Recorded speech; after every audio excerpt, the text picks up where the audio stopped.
Welcome back to the Have Not Room. I am joined here by Chad and Brian, and we are here to talk about the finale of Big Brother 23 and the winner of Big Brother 23, Xavier Prather, my winner pick from preseason, and as we've heard a number of times, the first black winner of American Big Brother proper. Of course, we covered earlier in the year, Big Brother Canada 9 got the first North American Big Brother Black Big Brother winner of a non-celebrity version in Thai. And then, of course, Tamar Braxton won the Celebrity Big Brother Season 2. So we got to make sure we get the qualifiers in place. Yes, congratulations, Ben. That's the winner of the winner pick pool. Yep. So now, all you have to do is get a win for you, Ryan. Me and Chad are on the board, one apiece. I know. I came almost close. Imagine if I had picked Ty, people would have been like, "This podcast is fucking bullshit." Like they are somehow in the know. Like we would have gone 3 for 3. It's not like Survivor where we could be spoiled, right? It's literally live. So unless people are saying we're clairvoyant. Yes, which we are. But we like to hide it with our Derek and Kiefer picks and our other picks for BB10. Kiefer was relatively close to winning BB10 9. He was like a couple of comps away. Like comparing Kiefer and Big D is that's mean. That's mean. Kiefer is an average to above average player who could have won the season. Mm-hmm. Big D. I want to. This is one of the big picture questions I have. I don't know if I guess we can start off with it because we're kind of jumping in a little bit here. But there's been conversation online. There's been people who have come down on the yes side of this question. But I want to know what your thoughts are. Yeah, do you guys think Big D is the worst Big Brother player of all time? I mean. That is hard to qualify because is Frenchie worse than Big D? How do you like I say yes. I'd say yes, Frenchie is a worse player than Big D.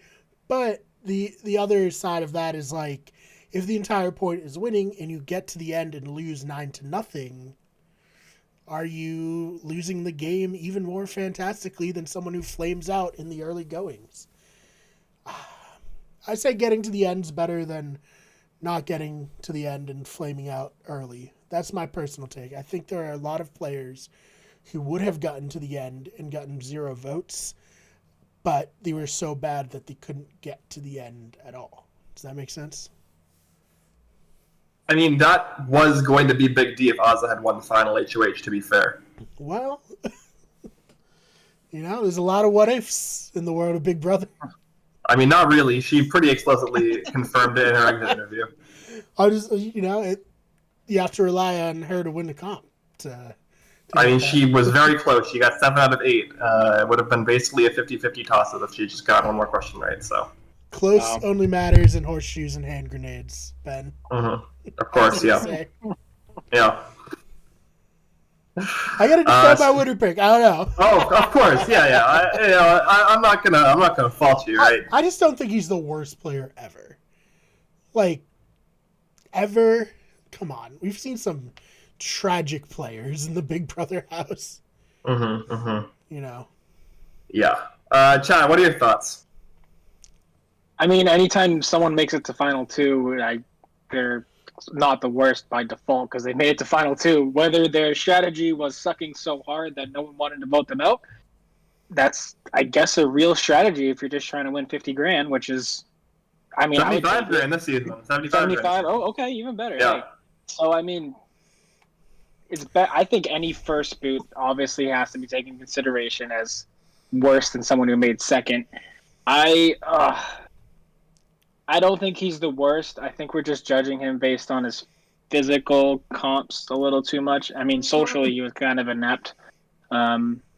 So he's not the worst of all time, but he's definitely in that bottom, 10% of players. He's awful. But he's an awful big he's bad. But I mean, come on, he made Final 2, which is like, I mean, so did Gina Marie. I mean, Yeah. Right. What are you saying, Ben? Yeah. What did she call people on that? Posers, loser, like whatever. Cockroaches. Cockroaches. Yeah.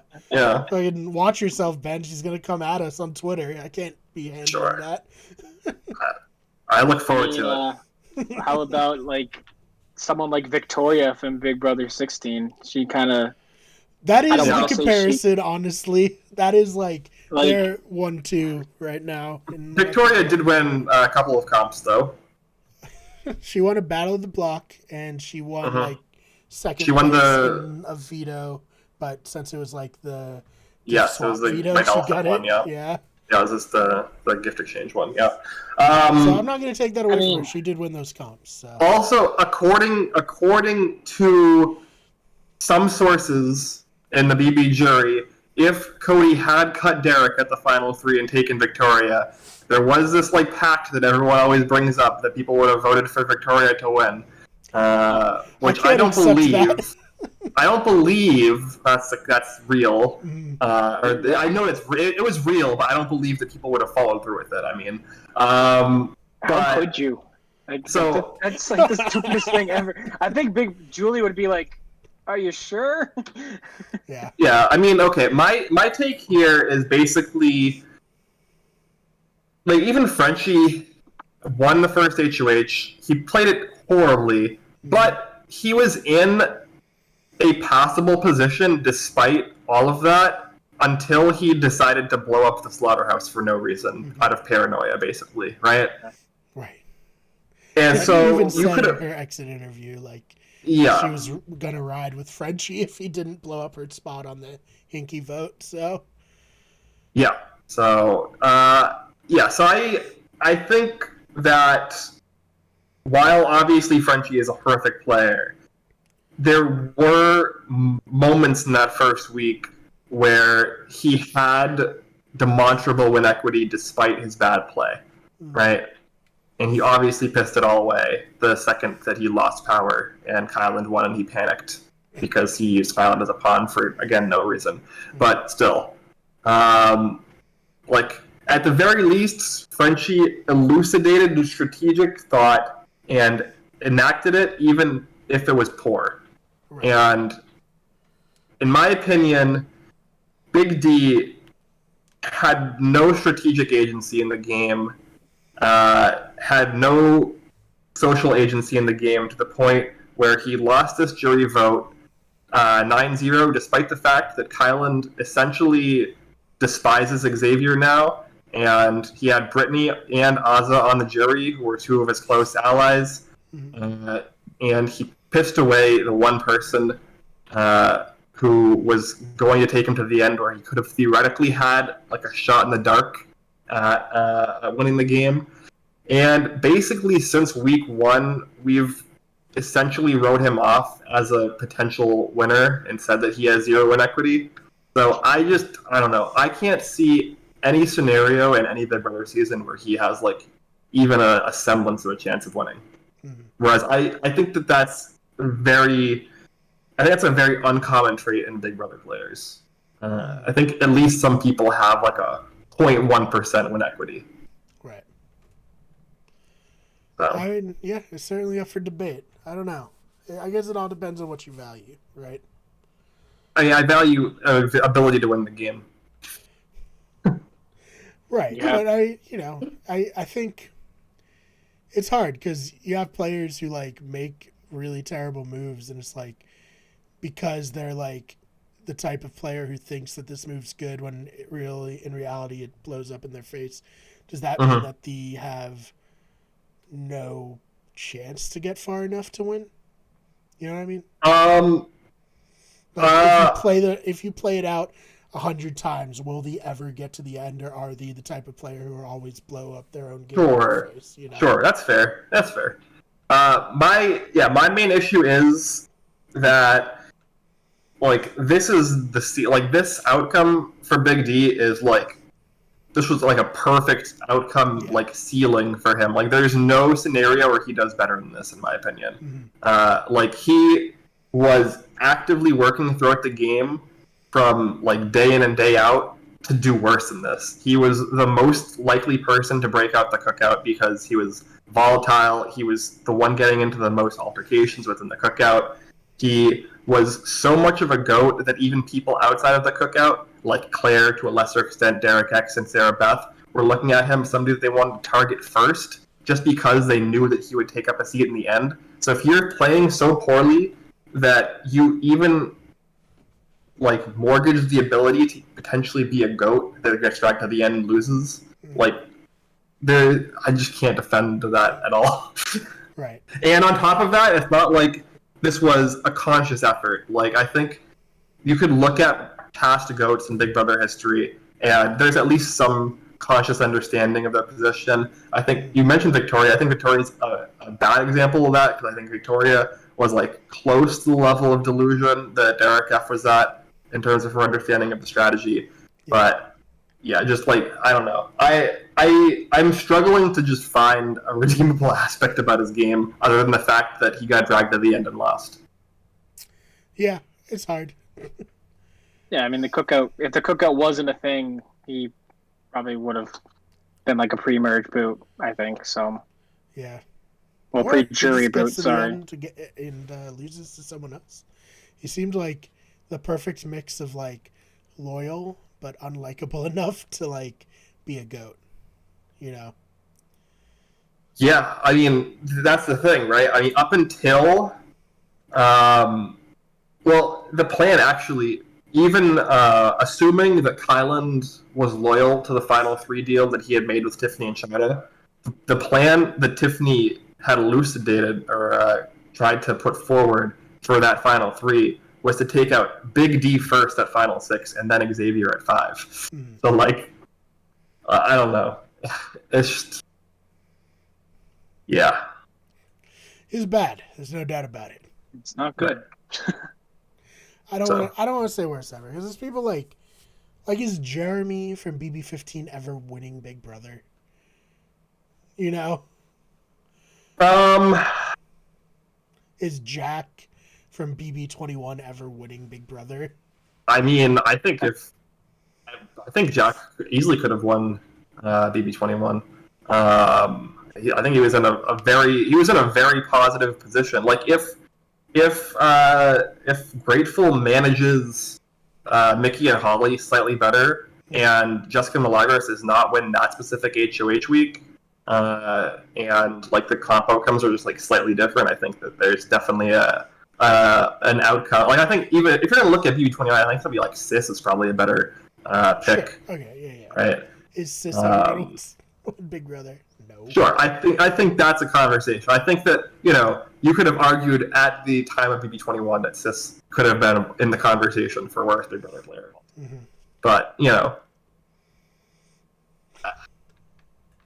it's tricky, because I definitely think there was a class of Big Brother players where they essentially have zero inequity in any season they're in, right?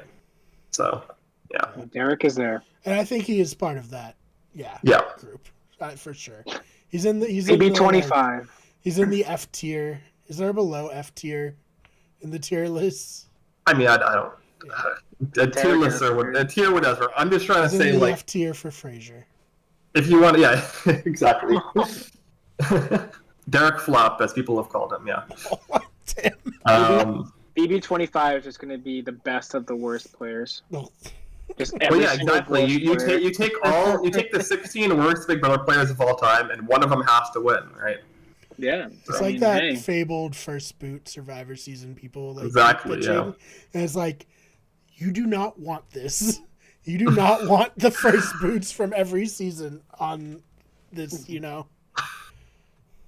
I mean, yeah, probably, yeah. The only way I'd be cool with it is if they like put all-star first boots and then you get like Tina winning again or something. God. Yeah, Johnny Fairplay. Mm-hmm. Yeah. Oh man. So yeah, that's the Derek F story. Leaving the house with people debating whether or not he's the worst Big Brother player of all time. A nightmare, to be sure. Oh man. But, yeah, it's always great when you have the jury trying to stifle laughter at how stupid your answers are in the final questioning. Yeah, not doing a great job at it. Yeah. And I also, I've watched some exit interviews with him, and they're like, so did you think he can win? And he was like, no. And I'm like, that is a lie. You definitely thought you could win? Yeah. Come on. No, he had been he had been saying similar things to what Ozza said in her exit interview with Julie about a final 2 with Xavier, which is like, yeah, I think it could go either way. It'd be like a toss-up, right? Yeah. Yeah. Despite, literally every single person going to the jury saying, hey, if Xavier's sitting at the end, I'm voting for him. I'm getting everybody in the jury voting for him, and it's going to be a complete shutout. When you have like, it was. Yeah. When you have like 5 or 6 different people all leaving the game saying, hey, this person is going to win if they're sitting at the end. Mm-hmm. Yeah, a reasonable person would probably, do something about that. But not Derek. Yeah, not most of the people in this end game. True. Not Derek F. So yeah, that's that. I guess before we really delve into any of the specifics from the finale itself, anything from the 1.5 filler episodes that we got, do you guys want to talk about? Oh God. I got nothing. I definitely thought when I was watching part 1 of the HOH, I would definitely take one of those inflatable sharks home. That seemed pretty sick. I would definitely want that. Very cool. Gosh, anything else other than, we kind of covered Derek spectacularly flaming out. So there's that. Let's see. No, I guess Kylan doubling down on his. Yeah, sure. Yeah, I meant up until the final questioning. Up until the final questioning. Like all the filler we got of the montages and everything. Yeah. In that case, no. Yeah. I'd say the one thing that stood out to me was, and this is going to be relevant because we're going to obviously have to, do a little audit of Xavier's victory here. Was Xavier mentioning in his diary room explanation of his game for the season? He seemed to imply that he intended to win the Week 3 HOH, which was the Tom Green Memory Challenge. Mm-hmm. And I don't think he did. Yeah. I'm very sure that he won that comp on accident. Yes. Builds a better narrative, I guess. Yeah. What the hell? Yeah. That was definitely a case of. Go ahead. Yeah, hindsight is 20/20, I guess. Yeah, it's very easy to. Yeah. There's a lot of Xavier is definitely not the biggest person doing some retroactive rewriting of history in this end game, but he's done a little bit of it for sure. So yeah, because that was definitely a case of everyone was waiting for Brent and Whitney to lose it, and then when they lost it, everyone tried to throw it, and I'm pretty sure everybody except for Xavier knew the right answer and got it wrong on purpose, and then Xavier didn't know the answer and just guessed. So, hey, it happens to the best of us. Yeah. But other than that, I guess we can move on to the final questioning, which in my opinion was pretty boring. I thought everyone's answers were pretty bad. I think Xavier's answers were also not that great, but definitely cleared the bar. We'll give him commend. A lot of times we get tripped up trying to shove everything into their speech. He did a good job of here are my big highlights that I want to touch on and getting out. I think agree. People in the future, if you're going to go on Big Brother, try to have that in mind. Don't try to explain every single thing you did, but try to give the cliff notes, the highlights, the big things, because you get a minute to talk to the jury. It's so fucked up. Yeah, no, this is not old school BB where it was pre-recorded and it was a real final trial of council situation. This is literally live. It lasts 10 minutes and then they choose a winner. Yeah, that's something I don't like about Big Brother's Endgame. I wish they had more time to just really explain the strategy, because honestly that makes or breaks some wins. I think. Oh yeah. Because imagine if it was a Derek F. Ozza final 2 where it's kind of a toss up. Well, Ozza probably wins there, but There's an argument, you know, like if Derek had sold himself enough there, he could have won, or maybe stole a vote from X, maybe. But other seasons, it's more relevant. This one was a washout either way, but yeah, I think like maybe 20 is probably the most recent one where it could have been relevant or longer questioning. It's not great. It's not really thrilling TV. It's not great for them to be reading like a 20-word sentence off of a cue card. You'd think that they'd be able to memorize the question they want to ask, even if it is like pre-chosen for them. It looks kind of, not great. Yeah. They just do it to make Julie feel better. See, it's not as easy as it looks, huh? Yeah. Like she's been hosting for 20 years. Lines. Yeah, the same lines, but she still has her cards. No matter what scenario, she's said it something like it before. So yeah, and there was a number of awkward Julie moments. A number. That's why I love her. She just she's not good at hosting live TV, but they're not gonna fire her at this point. Like, she is like super tenure. Yeah. So I'm here for it every episode when she stumbles over everything. She openly complains about the technical difficulties, which is, not something you should do as a host of a live show, but I mean, isn't her husband the CEO of? Not anymore. But it hasn't been for a few years now. Oh, well, I mean, she had her to go, but yeah, since she made it past that, she's for life. Man, yeah. I'm not gonna say anything, but thank God for Julie. I guess she stayed. Yeah. So yeah, I guess you said that, Chuck. Yeah. Big fan. Oh yeah, huge Julie fan. Yeah.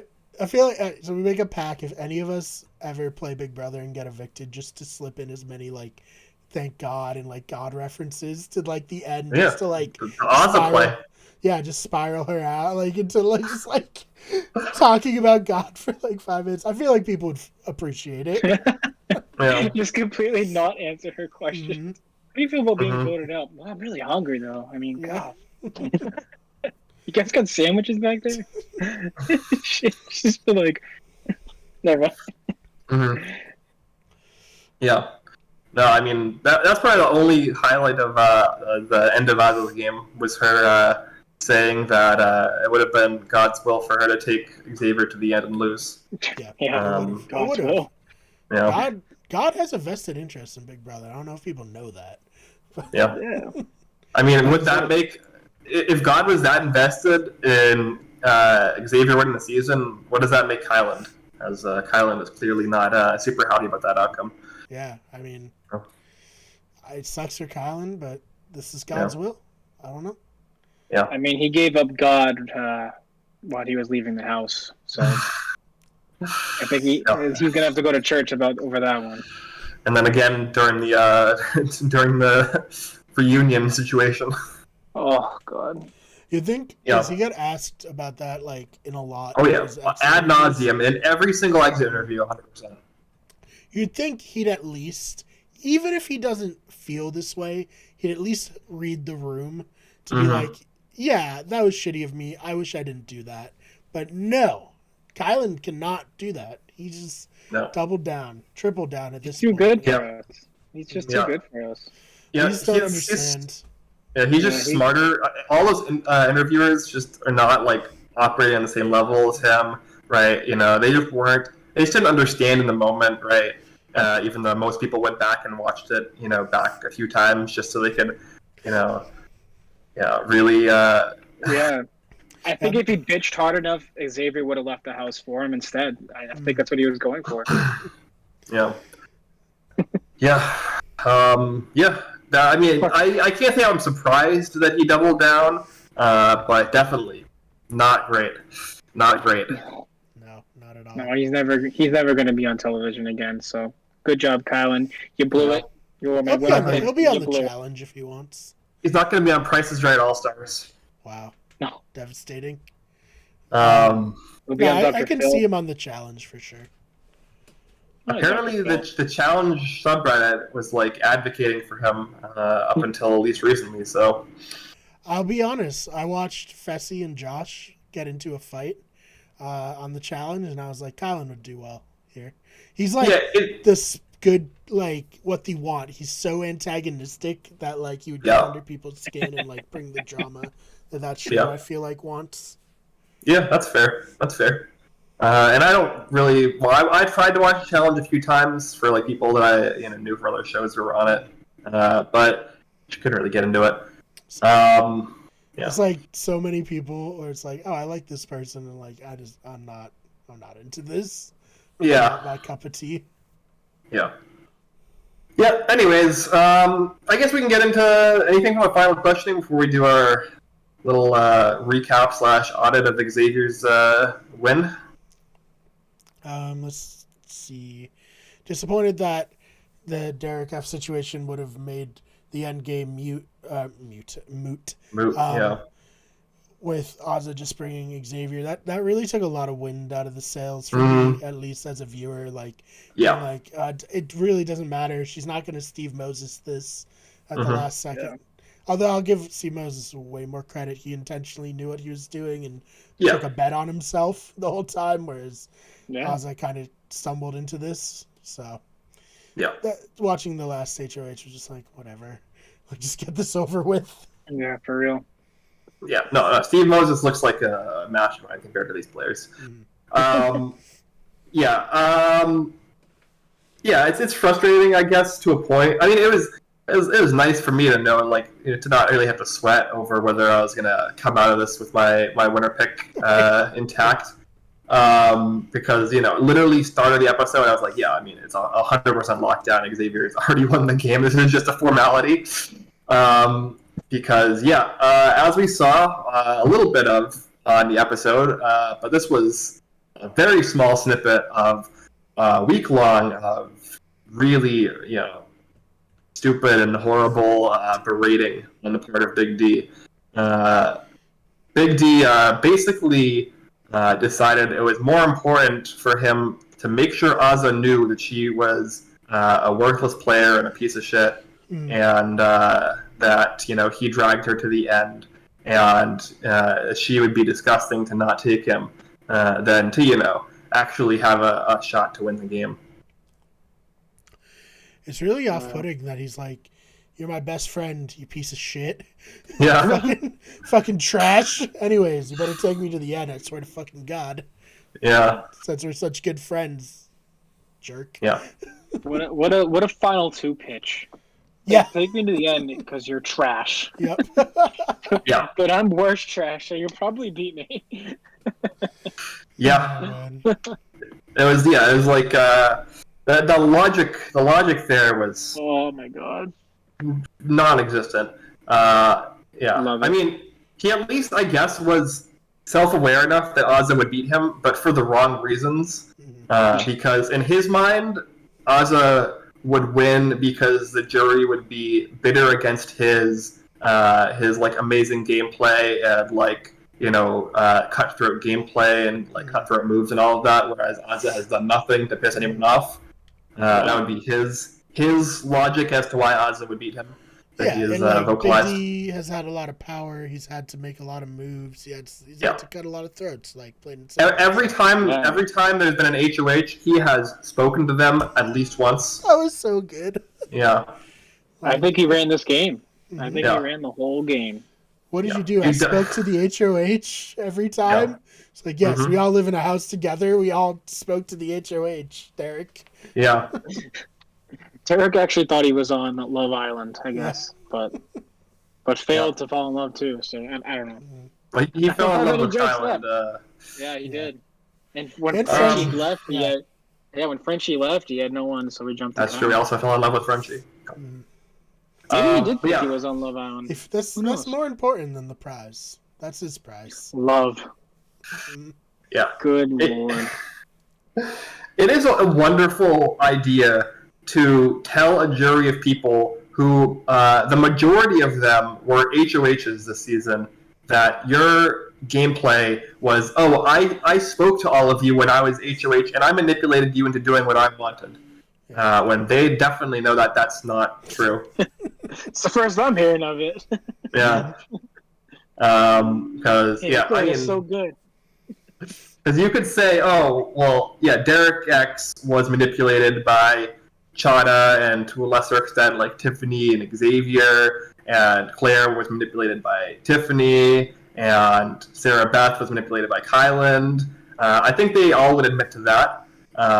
And I don't think a single one of them would even conceive of the possibility that Big D had a sliver of an influence on any of the HOHs. Right. No. So, not a great read for that. And I also loved from Xavier, I believe somebody asked him something along the lines of, like, what are like a few reasons why we should vote for you to win? He was like, well, I think I played the better game.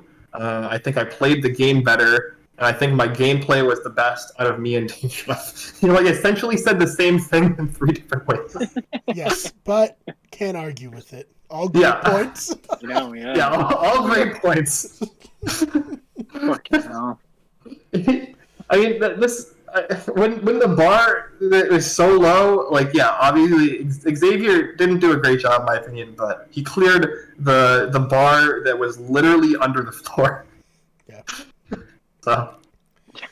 Oh, man. Unbelievable. So yeah, I guess anything from the episodes or from the season overall we want to talk about before we get into Xavier here as a winner. No, I mean, I'm really happy. I'm happy Tiff won fan favorite. I guess that's about the winner. I voted for her every day. Had to do my part to help.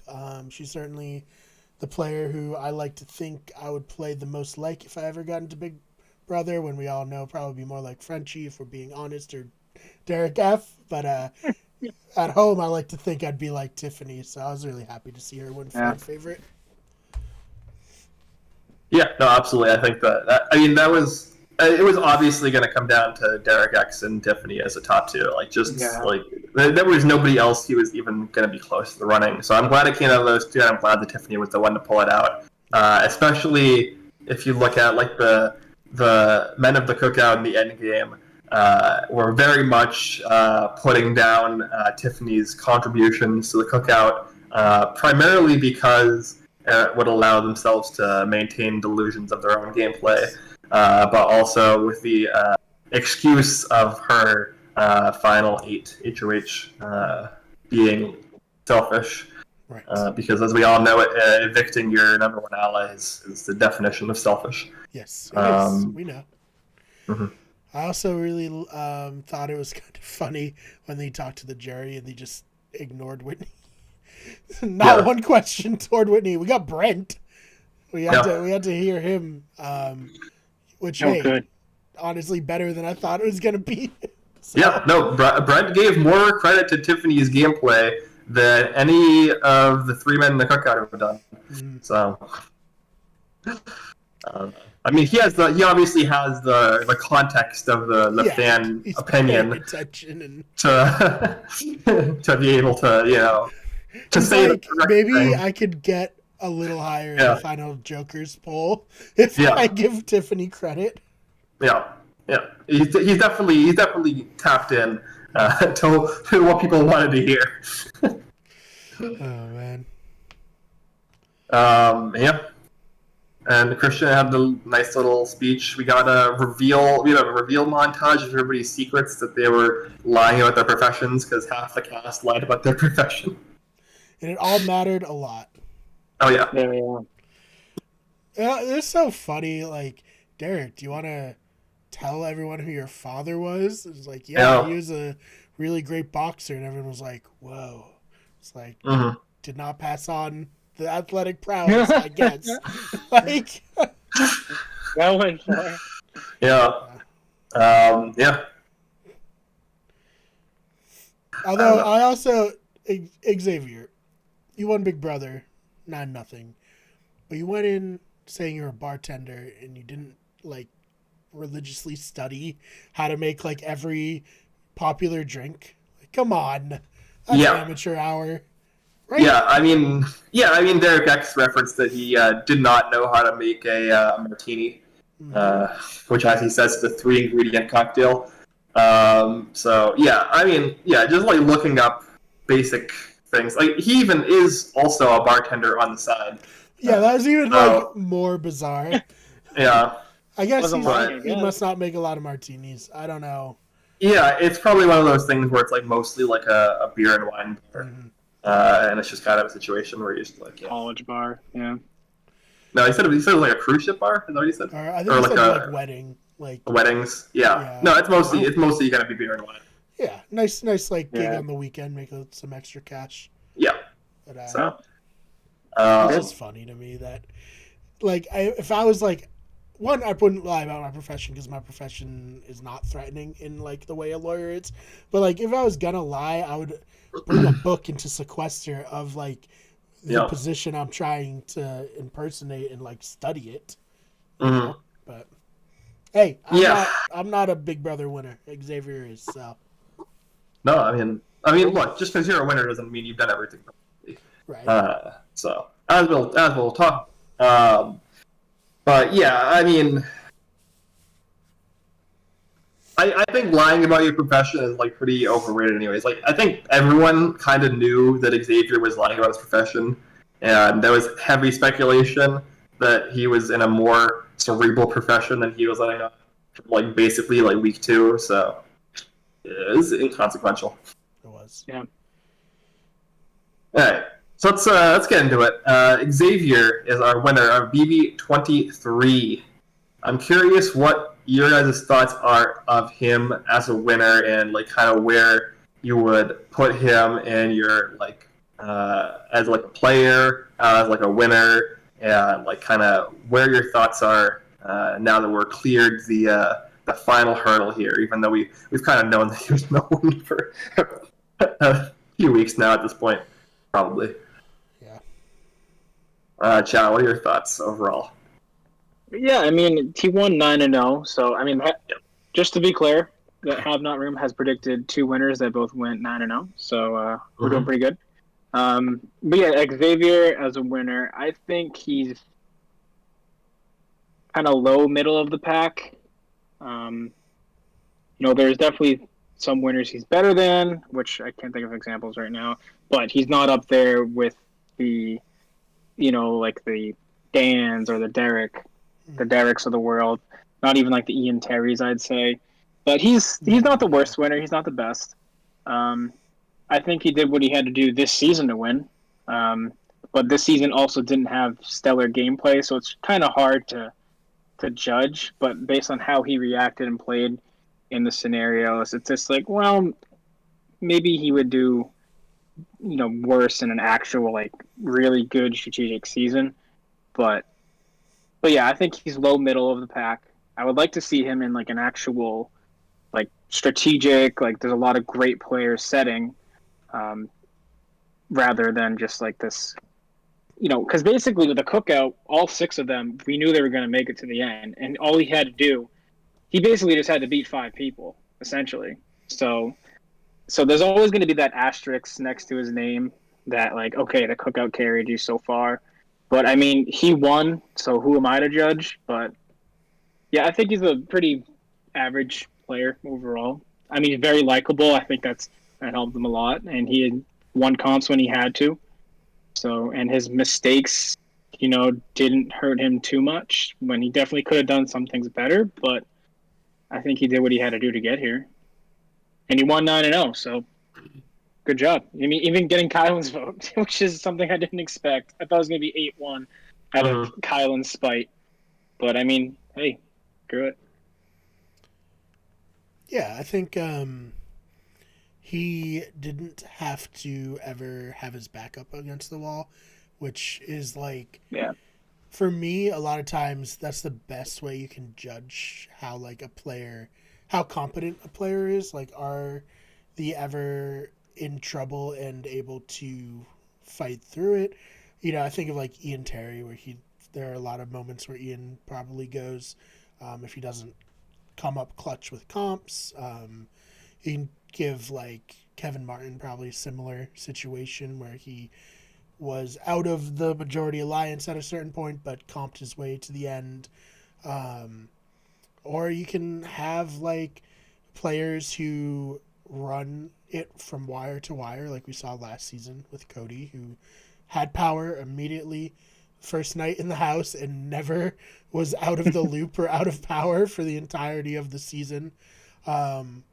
Where, you know, Xavier never had to be in like power in the same way Cody was, where he was able to play a more passive game, but it doesn't give us like a full picture of the type of player he could have been. Because a lot of times when he had to face like some adversity, the adversity was like, oh, someone's coming after my ally Christian.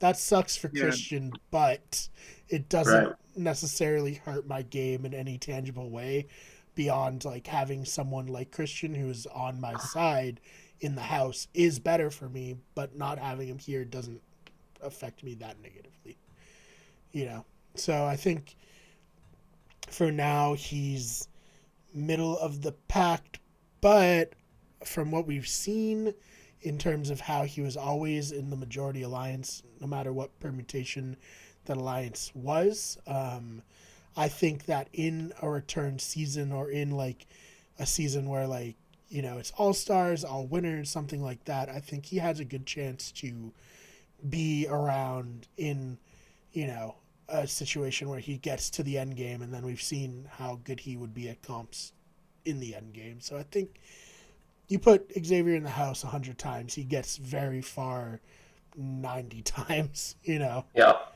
And then gets fluky taken out like 10 times. Yeah, I mean, I think that there's a lot of pros and a lot of cons to his game and his gameplay.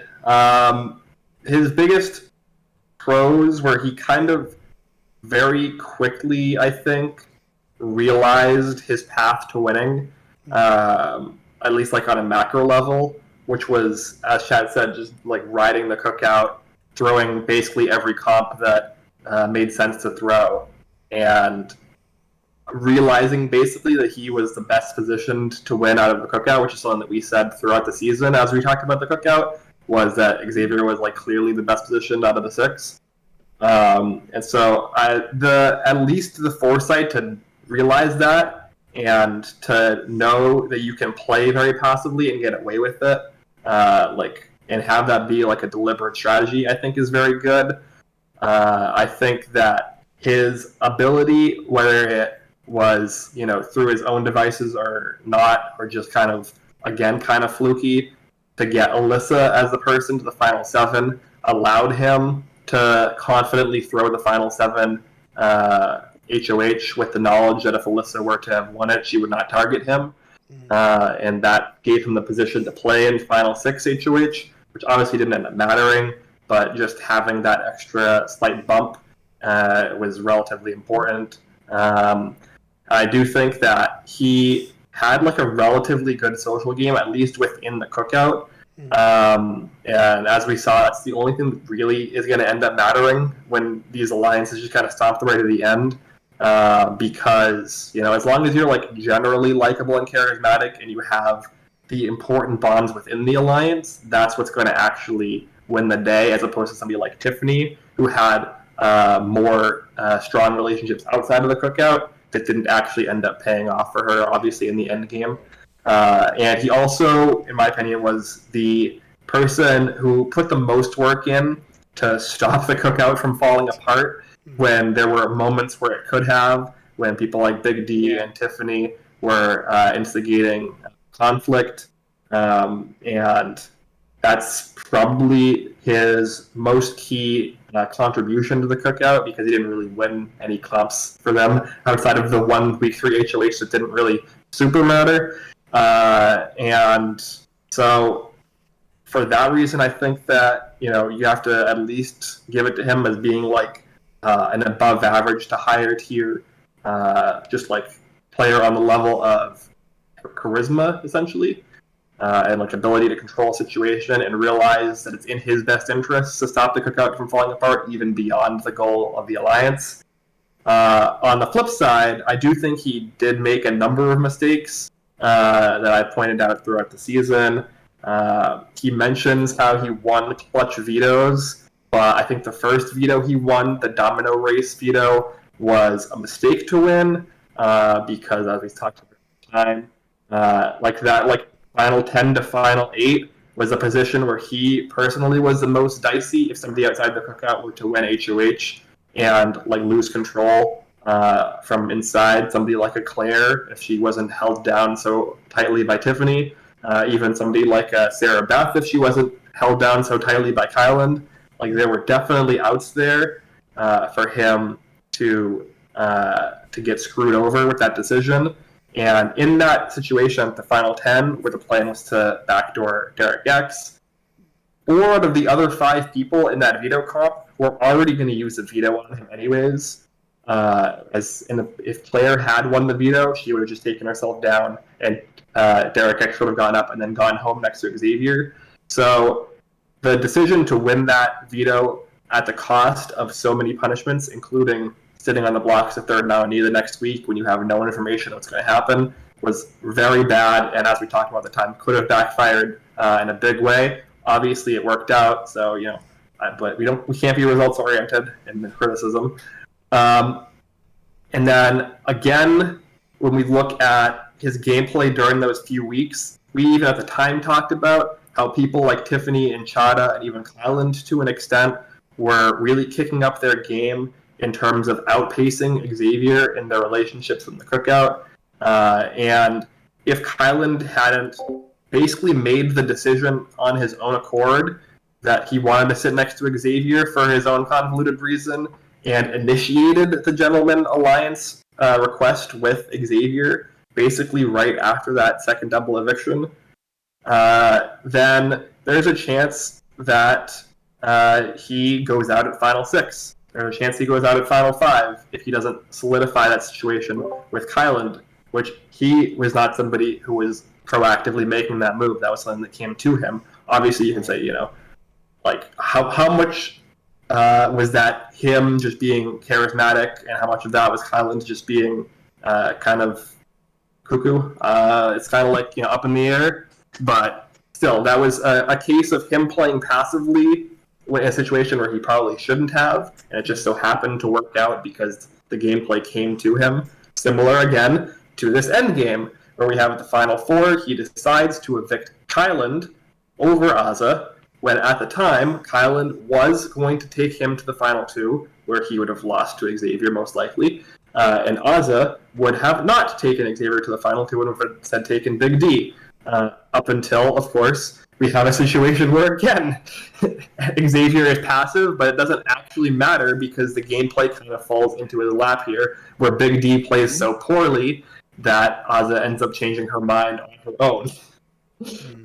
Just from, basically, this is kind of a summation of Xavier's game, right? And this is, something we even talked about when we look at the last season of Big Brother Canada, where a lot of his gameplay was just not playing worse than the players around him, right? And there were a lot of lucky draws, but he also put himself in a position where those lucky draws could occur. So, and he did have unlucky draws, of course. Like the reason that he was on the block in the first place or in that final 10 was the roulette, which was extremely unlucky. But yeah, I think that for me, Xavier's gameplay overall is kind of a wash, which is why I would rate him as an average player, average winner, maybe even slightly below average winner, because I think an average player on the whole is not going to win Big Brother. And so that's my summation. You have anything to add? I went on for a long time there, but I wanted to hit all of the we things. Chad back on the his laptop. We died. His laptop died. Yeah, we tried to wrap it up in time. We're at 2 minutes until we're supposed to wrap it up. We're so close. Yeah. I was watching my battery. I was like, oh yeah. Yeah. So I don't know. We're good. You guys have anything to add or any I don't know. I went on for a lot there, but I think wanted to get all the pieces. You said it all. Yeah. Like, yeah. You summed it up, and I think the other thing I'd add is like Tiffany put her chips into a game where the cookout possibly was going to fall apart, and then she would have been positioned well. And Xavier put all his chips on the cookout, staying solid and together, and that ended up being what happened. So, but where I honestly think Tiffany played like how many times does an alliance get all the way to 6 people? Not that much.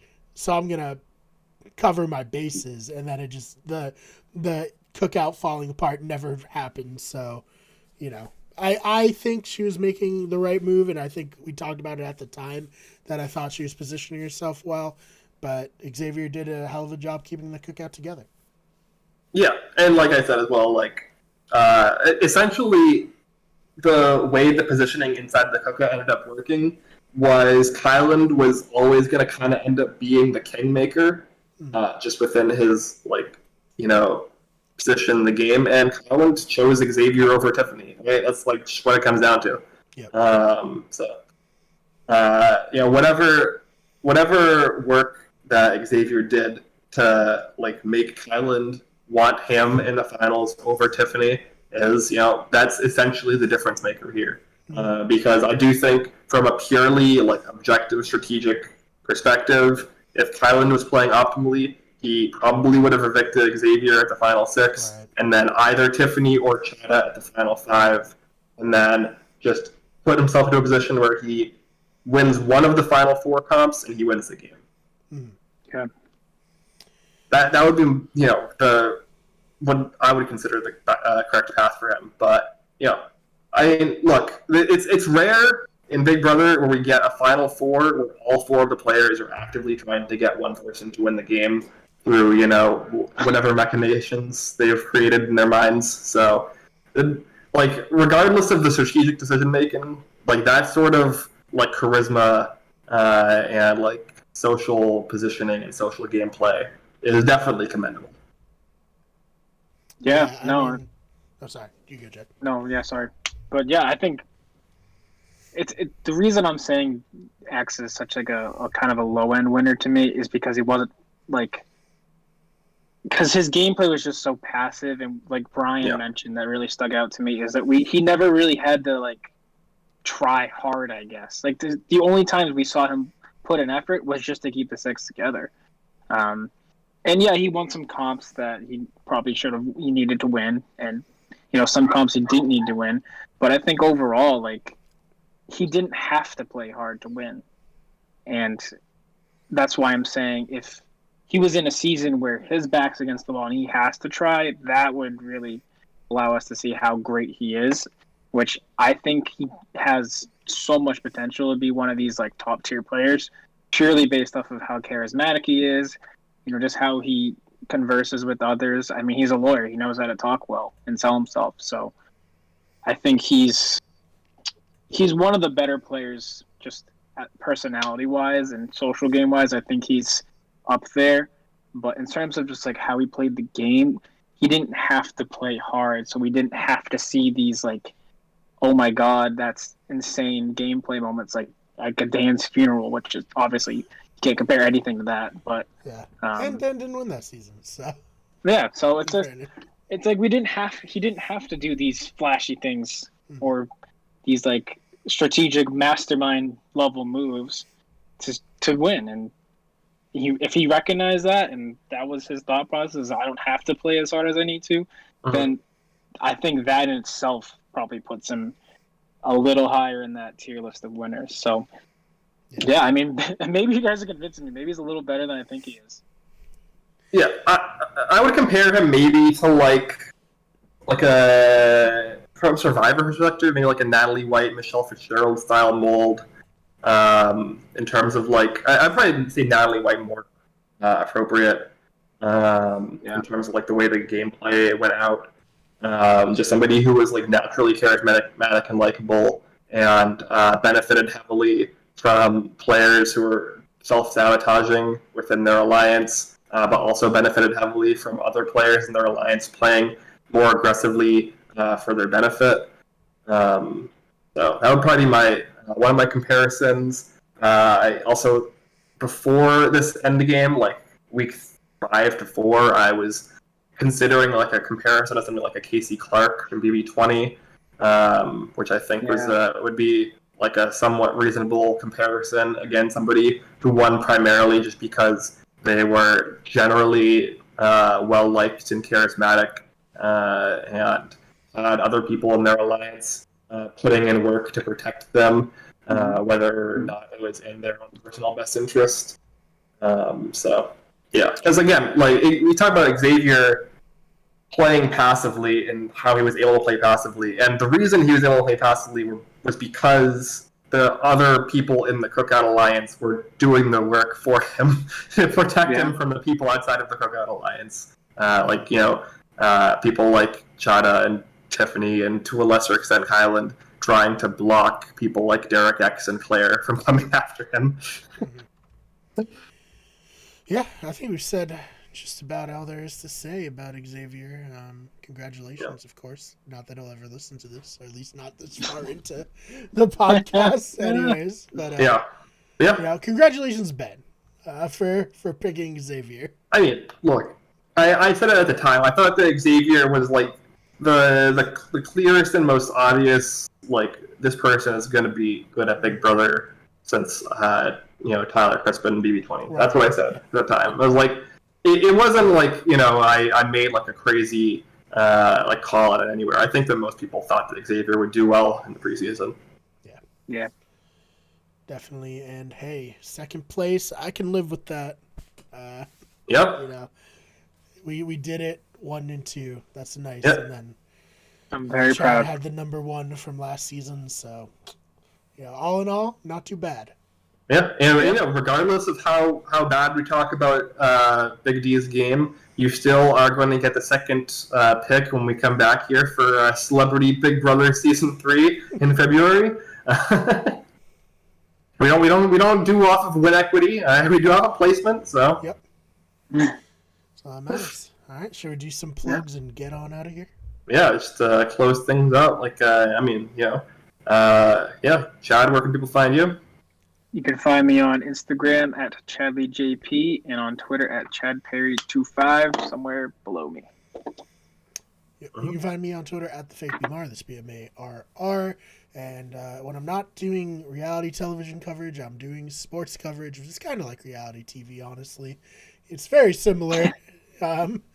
So if you're interested, check out Wicked Good Sports. Chad is also there covering the Patriots for us. So, yeah. Yeah. You got the TB12 shirt on for the upcoming TB12 versus Patriots matchup. Kind of an interesting week to wear this shirt, but I went to the gym, and I was like, I'll just wear it for the show. Maybe someone will comment on it. Yeah, I did. This week. We'll have a fun talk this week, Brian. Oh, yeah. You can find me. Yeah, we'll see, as long as you don't have COVID. Oh, shit.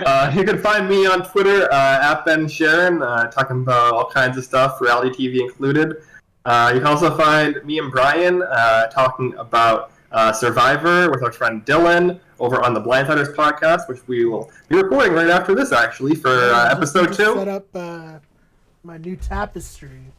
Okay, I got an island tapestry. So perfect.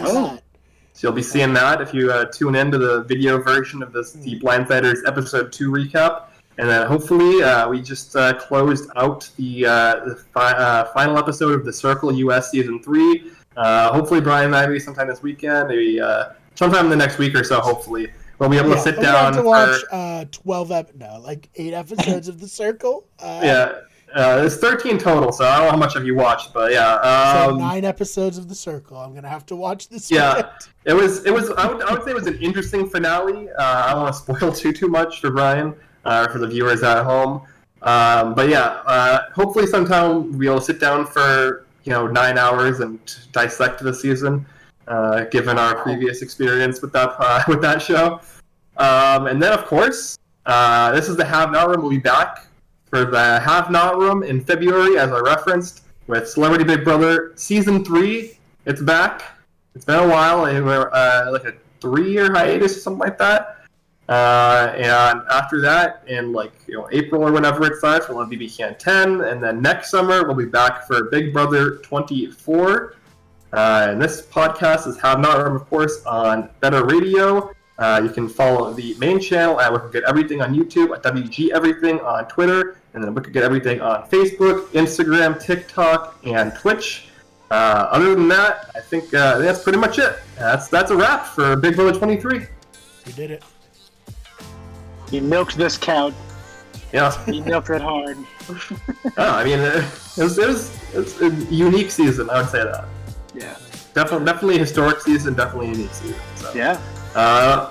If you don't join us for other podcasts, we'll see you in February.